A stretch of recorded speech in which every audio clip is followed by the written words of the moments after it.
Hello everyone, this is Darshika Nishad here. Welcome to my biology classes. आज की class में हम बात करेंगे फंक्शन ऑफ एंजियोटेंसिन सेकेंड। लेकिन उससे पहले हम अपनी लास्ट क्लास की बात कर लेते हैं कि हमने लास्ट क्लास में क्या डिस्कस किया था। एक बार ही हम अपनी लास्ट क्लास को रिकॉल कर लेते हैं। हमने अपनी लास्ट क्लास में क्या डिस्कस किया था कि एंजियोटेंसिन सेकेंड बना कैसे था। तो क्या हुआ था कि जैसे ही क्या हुआ था कि बीपी गिरा, ठीक है, आपका बीपी गिरा। बीपी गिरने के बाद हमारा क्या था, किडनी में जीएफआर गिर गया। अब जब जीएफआर गिर गया तो जो मैकुला डेंसा था, ठीक है, मैकुला डेंसा जो थी उसने क्या किया, जेजी सेल को एक्टिवेट किया। जेजी सेल ने क्या किया, एक प्रोडक्ट रिलीज किया, एक कंपोनेंट रिलीज किया, इसका नाम था रेनिन। रेनिन ब्लड में जाता है, वो वहाँ पे एंजियोटेंसिनोजेन को एंजियोटेंसिन 1 में कन्वर्ट करता है। अब ये एंजियोटेंसिन 1 क्या करता है, ये ब्लड में घूमते घूमते लंग्स तक पहुँचता है और वहाँ पे जाकर के ये एंजियोटेंसिन सेकेंड में कन्वर्ट होता है। तो अब इसका बर्थ हुआ, ठीक है, एंजियोटेंसिन सेकेंड। अब ये एंजियोटेंसिन सेकेंड का बर्थ क्यों हुआ है, ये बात हम आज की क्लास में डिस्कस करेंगे। तो बेसिकली आपको पता चल गया कि जीएफआर गिरा है, ठीक है, तो रेनिन एक्टिवेट हुआ है, एंजियोटेंसिन फर्स्ट बना है, एंजियोटेंसिन सेकेंड बना है। इट मीन्स एंजियोटेंसिन सेकेंड का बर्थ क्यों हुआ है कि जीएफआर को इंक्रीज करने के लिए, इसका जो पर्पज़ है। तो इस बात को हम लिख लेते हैं, ठीक है। बर्थ हुआ है, क्या पर्पज़ है,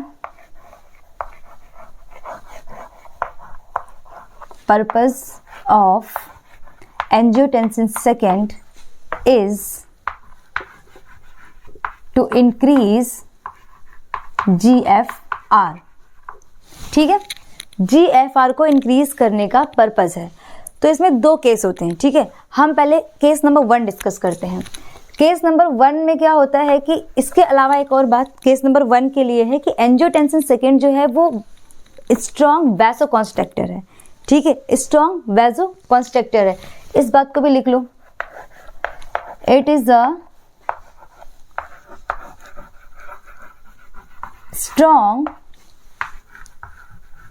वैसोकॉन्स्ट्रक्टर।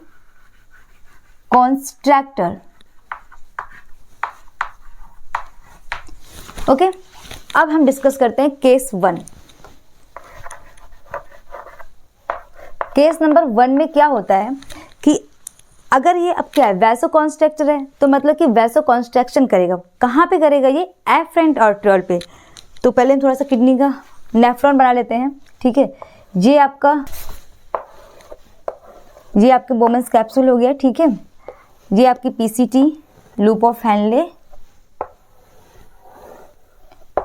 ठीक है।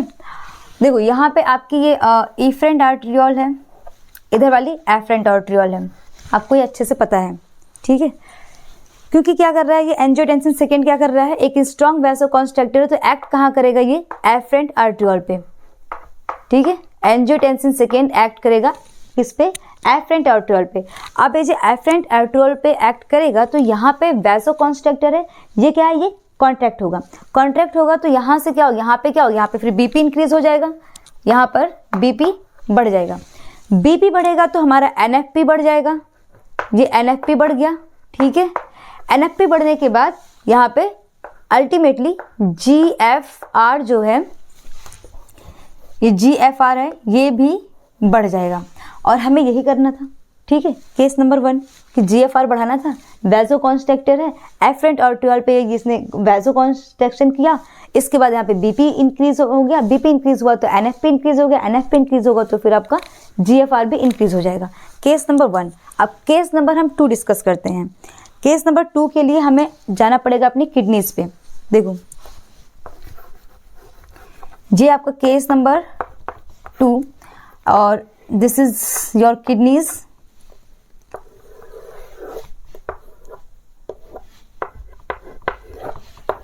किडनीज के ऊपर लगे होते हैं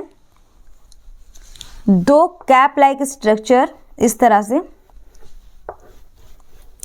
each kidney has 1 cap like structure that is called adrenal gland. This structure is called a gland, that name is adrenal gland.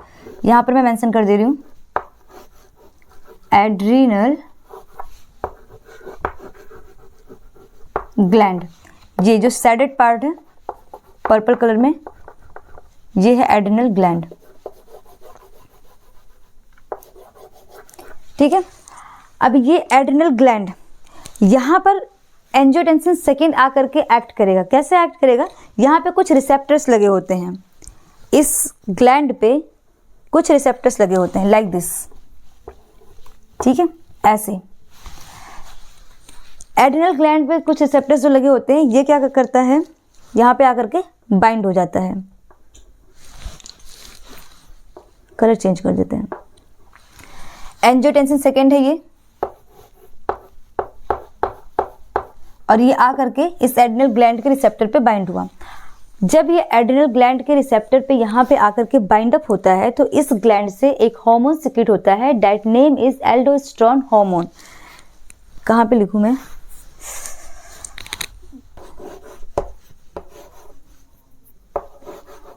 Aldosterone hormone.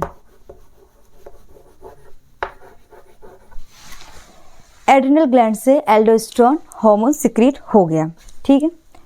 Angiotensin second आया, इस एड्रिनल ग्लैंड के रिसेप्टर के साथ बाइंड अप हुआ, यहाँ से इसने aldosterone नाम के हार्मोन को अब ये जो एल्डोस्टेरोन हार्मोन बना है, इस एल्डोस्टेरोन हार्मोन के बनने का फायदा क्या है, क्यों बना है, इसका ओरिजिन क्यों हुआ? तो आओ देखते हैं। अब वापस से नेफ्रॉन में चलते हैं। यहाँ पे बना लेते हैं।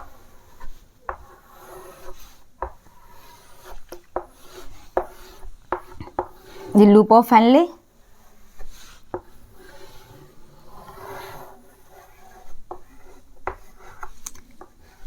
ठीक है। यहाँ पे कुछ सेल्स लगी होती हैं,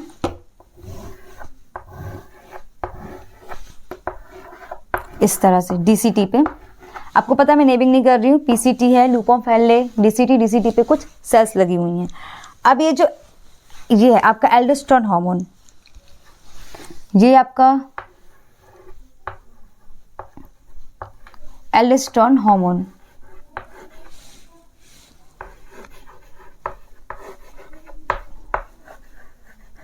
एल्डोस्टेरोन, ठीक है। देखो ये जो एल्डोस्टेरोन हार्मोन है, ये क्या करेगा, ये एंट्री करेगा यहाँ डीसीटी की सेल्स पे, ठीक है। तो चलो एंट्री करवा देते हैं। ये यहाँ पे एंटर हो गया, ठीक है। अब यहाँ पे जाने के बाद ये क्या करेगा कि इस सेल की जो न्यूक्लियस है उसको कमांड देगा एक प्रोटीन बनाने के लिए, that name is sodium potassium pump. Okay, कौन सा क्या करेगा ये एल्डोस्टेरोन? एक्टिवेट करेगा किसको? सोडियम पोटेशियम पंप को। Activate sodium potassium pump. अब ये सोडियम पोटेशियम पंप क्या होता है, पहले इसका फंक्शन जान लो। देखो यहाँ पे एक सेल है, ठीक है, और ये इस सेल के अंदर सोडियम पोटेशियम नाम का एक पंप है। इसमें क्या होता है, देखो सोडियम और पोटेशियम, एक एटीपी का यूज करके 3 सोडियम को सेल के बाहर टिश्यू फ्लूइड में भेजता है और 2 पोटेशियम अंदर लेता है, लाइक दिस। इसने यहां से 3 सोडियम बाहर किए, 3Na, और यहां से इसने 2 पोटेशियम अंदर लिया। अब ये 2 पोटेशियम इसने अंदर लिया, इसने 2 पोटेशियम अंदर लिया और 3 सोडियम यहाँ से बाहर भेजा है टिश्यू फ्लूइड में। इसके पीछे कितना हुआ, 1 ATP खर्च हुआ, ठीक है, 1 ATP का खर्च होकर के। तो सेम फंक्शन यहाँ पे भी करेगा, ठीक है, क्योंकि यहाँ पे तो भाई प्रोटीन बन गया है सोडियम पोटेशियम पंप। तो अब यहाँ से क्या करेगा ये, इस सेल से यहाँ पे 2 सोडियम, यहाँ पे क्या है आपका ये ब्लड वेसल्स है, ठीक है, एफरेंट आर्टरियोल, और जिसमें कि ब्लड भरा हुआ है। तो इसी ब्लड में क्या करेगा ये, यहाँ से ये जो सोडियम जो इसके अंदर का है ये गया ब्लड में, ठीक है। अब एक टाइम बाद क्या होगा, यहाँ का सोडियम खत्म हो जाएगा। तो जब यहाँ का सोडियम खत्म हो जाएगा तो जो ल्यूमेन के अंदर का सोडियम है वो सोडियम भी इस ब्लड में जाने लगेगा। तो अब यहाँ का सोडियम निकल करके गया यहाँ पे, ठीक है, और यहाँ से निकल करके गया ब्लड में, ठीक है। तो और सोडियम यहाँ पे चला गया। अब सोडियम, क्योंकि सोडियम क्या है, आयंस, ठीक है, और वाटर लव्स आयंस। तो जहाँ सोडियम जाएगा, आयन जहाँ जहाँ जाएंगे, वाटर उसके पीछे पीछे जाएगा। तो अब यहाँ का जो वाटर था,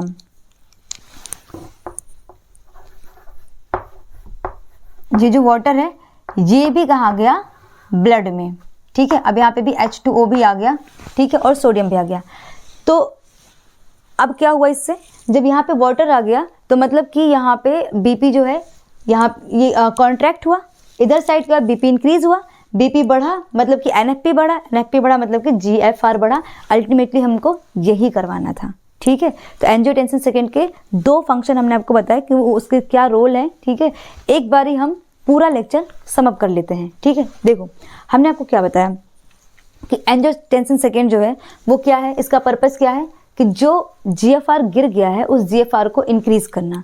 कैसे करेगा, पहली बात तो ये बहुत ही स्ट्रॉन्ग वैसोकॉन्स्ट्रिक्टर है, स्ट्रॉन्ग वैसोकॉन्स्ट्रिक्टर है। तो ये क्या करेगा, जाएगा एफरेंट आर्टरियोल पे, फर्स्ट केस में एफरेंट आर्टरियोल पे जाएगा, उसको कॉन्ट्रैक्ट कर देगा। कॉन्ट्रैक्ट करने के बाद यहाँ जब BP बढ़ेगा तो NFP बढ़ जाएगा, NFP बढ़ेगा तो GFR बढ़ जाएगा, अल्टीमेटली वो बढ़ ही जाएगा, ठीक है। First case number 1। अब केस नंबर 2 में हुआ था कि जो एंजियोटेंसिन सेकेंड है वो जाता है एड्रिनल ग्लैंड पे। एड्रिनल ग्लैंड क्या होती है, किडनी के ऊपर लगी होती है, ठीक है। वहाँ पे जाता है, कुछ रिसेप्टर्स लगे होते हैं एंजियोटेंसिन सेकेंड के लिए, और वहाँ पे जाकर के वो एक हार्मोन सिक्रीट करवाता है, दैट नेम इज एल्डोस्टेरोन, ठीक है। एड्रिनल ग्लैंड एल्डोस्टेरोन नाम का हार्मोन सिक्रीट करती है। वो हार्मोन क्या करता है, वो जाता है यहाँ DCT की सेल पे, DCT की सेल पे एक्ट करता है। वहाँ जाकर के वो न्यूक्लियस को कमांड देता है कि एक स्पेशल प्रकार की प्रोटीन बनाओ, that name is sodium potassium pump. अब जब सोडियम पोटेशियम पंप बन जाता है तो सोडियम पोटेशियम पंप का काम होता है कि 3 सोडियम को 1 ATP खर्च करना है और 3 सोडियम को सेल के बाहर टिश्यू फ्लूइड में भेज देना है और वहां से 2 पोटेशियम अपने अंदर ले लेना है। तो सेम फंक्शन ये यहाँ पे करता है। यहाँ पे क्या करता है कि ये इसने DCT के पास जो सेल्स थी, यहाँ पे इस सेल से सोडियम लिया और कहाँ भेज दिया, ब्लड में। अब जब यहाँ का सोडियम खत्म होगा तो ल्यूमेन का लिया, ल्यूमेन का सोडियम भी वहाँ पे इसने ब्लड में भेज दिया। अब आयंस से बहुत ज़्यादा प्यार होता है वाटर को, तो जहाँ पे आयंस जाएंगे वाटर भी वहीं जाएगा, उसके पीछे पीछे पीछे पीछे भागेगा। तो यहाँ पे भी क्या हुआ, ये भाग गया किसके साथ, आयंस के पीछे, ठीक है। तो अब यहाँ से वाटर भी निकल करके गया एफरेंट आर्टरियोल, मतलब ब्लड में मिक्स हो गया। तो अल्टीमेटली अगर ब्लड में हम वाटर को का अमाउंट बढ़ा दें तो GFR बढ़ जाएगा और है। सो आई होप ये आपको ये लेक्चर पूरा अच्छे से क्लियर हो गया होगा, कोई डाउट नहीं रह गया होगा। But if you have any doubt feel free to ask in comment section. Thank you.